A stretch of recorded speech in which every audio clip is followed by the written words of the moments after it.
For today's mini vlog, ay flex ko lang guys yung pag-uwi namin kanina, no? Dahil napag-desisyon na ng team na mapabukid muna dahil sa kasagsagan ng Ramadan ay nakakaranas kami ng matumal na bintahan. So, temporary close muna tayo ngayon at magbalik muna doon sa tahanan ng katotohanan. Charis!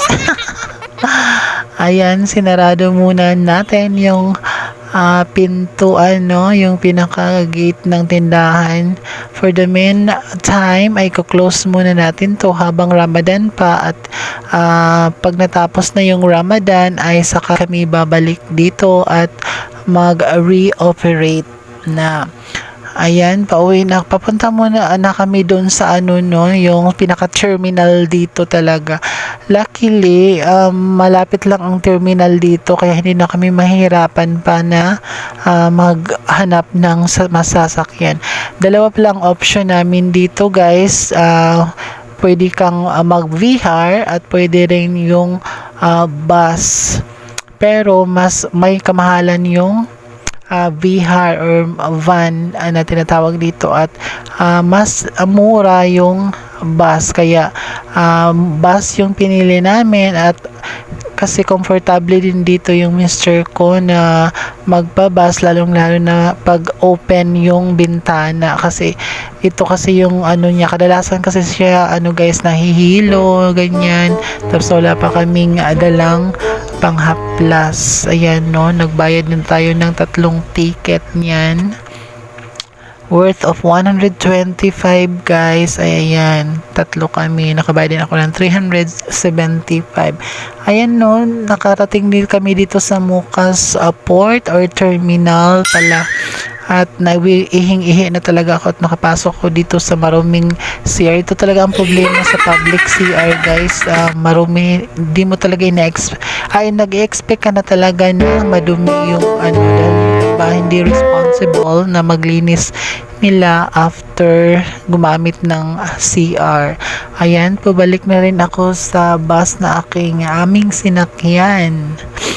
Ayan, nakuha pa ni Maninay dyan na mag-video talaga para pang may content tayo guys. Ayan, papasok na ako sa bus. Napakasikip yung daanan niya. Kailangan mo talagang makipag-anuhan sa mga upuan. Ayan, diba Mucas na yan at ito guys ay malapit na talaga sa amin.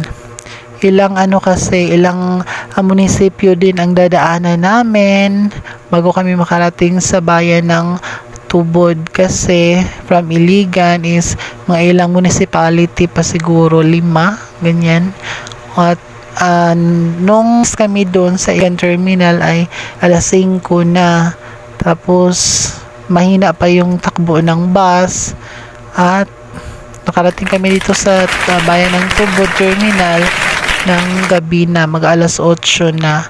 Ayan, andyan na rin ang aming sundo na si Dudong Janjan at yung kapatid namin na si Joel or si Otek.